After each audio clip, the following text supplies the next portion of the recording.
Co-main event, PFL Madrid, March 20th. You know the man. AJ McKee. AJ, how we doing, man? Man, blessed. I'm out here in Madrid at the moment, so came out here to get acclimated a little early. But yeah, overall, I'm doing well. And Madrid, a big deal. From an MMA fan's perspective, PFL beats UFC and Ilya Taporia. You guys are the first major organization. So I guess how does that feel? Is that a little chip on the shoulder? It's awesome, man. Like I've said before, PFL they're doing some outstanding things on all parts of the globe. Um, Africa, Saudi, just different parts of the world, and being a part of these big shows, being the first to do it, it's a blessing and it's an honor. It shows an appreciation not only for my skill set, but just me as a businessman, as a business person. That they bring me to these big fights and bring me to these different areas and allow me to showcase my skill set. And you said you're over there getting acclimated. So any sense of how the Spanish fans will receive a big MMA event? Obviously, we've seen them with like football and other sports, even basketball, but what's it going to look like with MMA? Well, I've said it before. Mixed martial arts is one of the fastest and biggest, baddest sports around. It's the fastest growing. People, I think it's the most. Yeah, it's like the Roman. It's the closest thing to the Roman gladiator days. It's the blood, the gore. It's everything that the people want. So mixed martial arts, whether you like violence or not, you're gonna want to see who's the best. And I think that's the big key with mixed martial arts is proving that you're the best of the best. And this is fight number one on a new deal, correct? Yes, correct. I don't know if you're able to say, but how many fights is this like contract? I mean, you're still young, but is the plan to kind of finish off career with PFL? Any idea? Like I said, I'm a business. I'm wherever the money's at. I make a very good amount of money with PFL. Made a very good amount of money with Bellator, and it's followed into PFL. So where I'm at, I'm happy with it.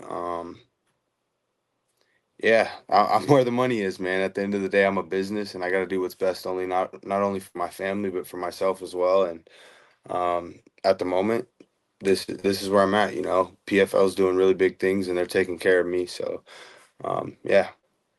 Well, strong start to a new contract. Adam Borics, great fight on paper, in my opinion. What are your thoughts on Adam in this fight? Um, I think Borics is someone that I've always kind of had my eye on for a while. We both kind of watched each other and have seen each other. We thought we would have crossed paths in the Bellator tournament.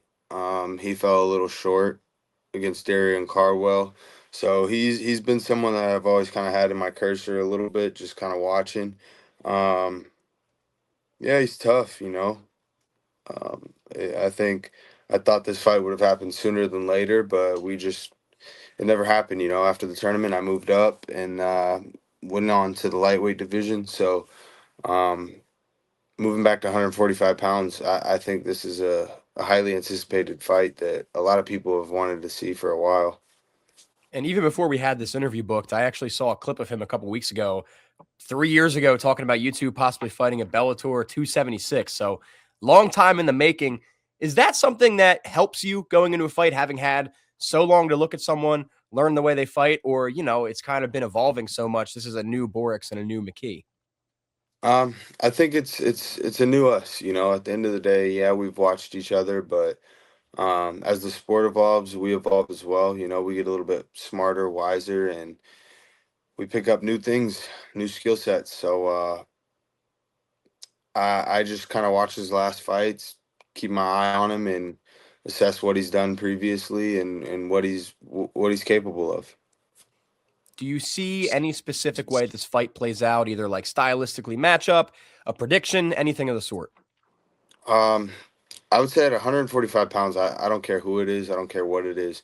I'm the baddest man walking this planet at 145. So for me, this fight isn't about him or what he's doing. It's how do I want to go out there and how do I want to utilize my skill set. So, as of recently, I like beating people at their own games. So I don't know.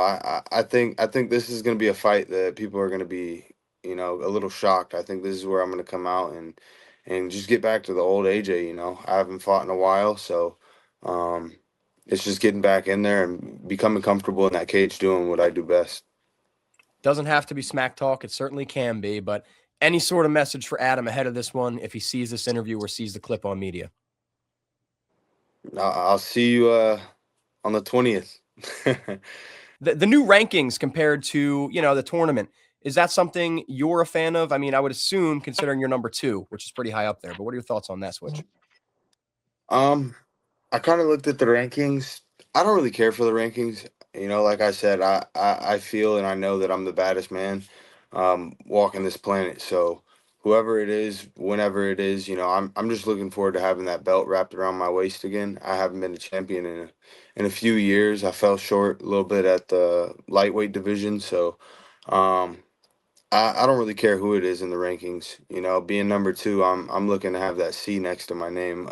Outside of that, a number's just a number. I believe the answer is yes here, but do you also believe with a win, a big win, you are next for the belt?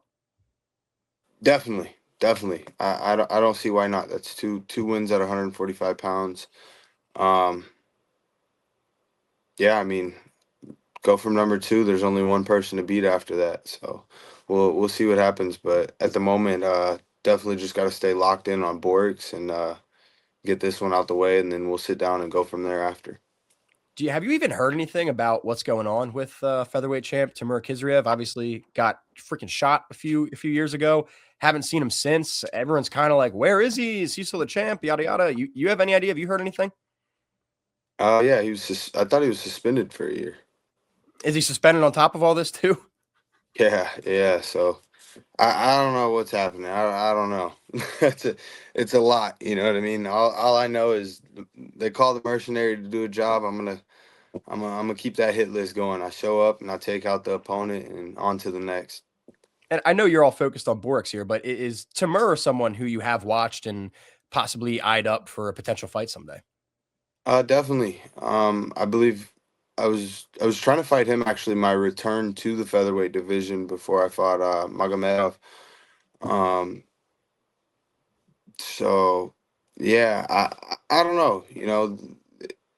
At the end of the day, I can request who I want to fight. They have the final say of who they want me to fight, and obviously the opponents have to accept as well. But when you're that top dog, you're that contender, number 1, number 2. You don't really get to say who you want to fight. You just show up and you fight. I don't know if you saw this, but Bellator is currently living on in the UFC. Patricio Pitbull, Aaron Pico are fighting. Did you see that matchup got made? I did, I did. What do you think about this fight now, especially in 2026? You think this is one going to still be a banger? I think it will. And two, who do you think takes that? Obviously Pico being childhood friend since young years. I'm gonna have to go Pico. That's my dog. I'm always roll with him. I think it's going to be a banger regardless, though. They're both really, really good, hard hitting strikers. So, um, Pico, I feel, has the upper hand on the wrestling. It's going to be an entertaining fight. It's a people's fight for sure. They're going to get entertainment out of it. And I've heard you say this before. I've even heard you mention it in this interview, but I've never had the chance to specifically ask you. You do believe you are the best 145 pounder in the world. From an MMA fan perspective, it's certainly hard to argue against that, or at least to not have you in that mix. I guess kind of explain that. What about your skills, your resume, your legacy tops all these other guys? Why would you beat them all? Does that make sense? I would just say my skill set. Whether they have mastered one thing, I'm kind of. I just got a little bit of everything in there. I'm good at wrestling. I'm good at striking. I'm good at jujitsu. So if you're not well rounded at everything, which most guys aren't well rounded at everything, within 15 to 25 minutes, I'm gonna find a loophole of what you're not good at, and I'm gonna expose it, and I'm gonna come full force at it. So I think majority of these fighters are one dimensional, if not two dimensional. Versus myself, I've got a little bit of everything in there. So I think stylistically, like I've always said, is that I'm just a bad fight for anyone. And at 145 pounds, dude, I'm bigger, I'm faster, I'm longer, and I'm stronger. So at 145, I genuinely don't care who it is. I'm willing to, and I think I've already been proved in the past that I'm the baddest man walking this planet. You know, some people may say I'm not, but their opinion, everyone's entitled to their own opinion, and at the end of the day, their opinions don't affect me. You know, I have a self belief within myself, and um, yeah, I literally give it all I've got, 110%, 24/7. You know, blood, sweat, and tears.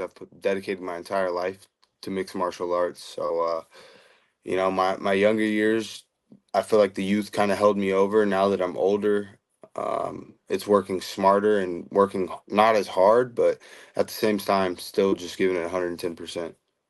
And this last question is, I guess, my silliest, most dream fan-like question of the interview, but it's because I see, and I have seen for years, people say, AJ McKee, Volkanovski, what would that look like? AJ versus Ilya, AJ versus Pico, AJ versus everybody. You know, people size you up against everybody. Who, if anybody, is your dream MMA fight? Or maybe if not a dream MMA fight, who do you think would be the best 145-pound fight in the world for you? Um, I've always said it, you know, I feel that Holloway is one of the goats, Ooh. one of the greatest of greats. He's got some of the best striking mixed martial arts has seen. Um, yeah, he's lost to Volk, he's lost to this person, that person, but I feel prime Holloway versus prime AJ McKee. That'd be everything the fans ever wanted, you know. Obviously Ilias came in, he's done his thing. Volkas came in, he's done his thing. These guys are, you know, in the right opportunity at the right time in their career. So, um, you know, I don't know. I just feel like that would be the most exciting fight. You know, I would want to test my skill set striking wise against one of the most elite strikers in mixed martial arts in my division, and I would have to hands down give that to Max Holloway. So, and he's just a just raw dog. You know, he's gonna give it 110 as well. So that was always my dream fight. Bro, it's like I don't know. I'm 28 now, but back in, primes or whatever, imagining AJ and Max pointing down to the center and it's Papa. Ooh. Would have been a good Yeah. one, bro. Would have been a good one. Yeah, like you invite me into that little 10-second bang out, I'm with it. We're gonna get it. Somebody's gonna go down. Well, real quickly, does he beat Charles Oliveira this weekend? I gotta ask. Oh shit, he's fighting Oliveira this weekend. Tomorrow, yeah. I don't know. That's gonna be a good one. See, Charles Oliveira quits. Holloway's not gonna quit, but as you get older, you know, some things just tend to go out as you get older. Um, I'm gonna go Holloway. I'm gonna go Holloway. I'm just such a big Holloway fan that I'm gonna go Holloway all the way on that. Love it, man. Well, AJ, I appreciate your time very much so. Anything for all your fans before I get you out of here? Yeah, I hope you guys enjoy the show. The 20th coming up. Expect fireworks, and I'll see you guys in the cage soon. Peace. PFL Madrid, March 20th. AJ McKee, thank you so much, my man.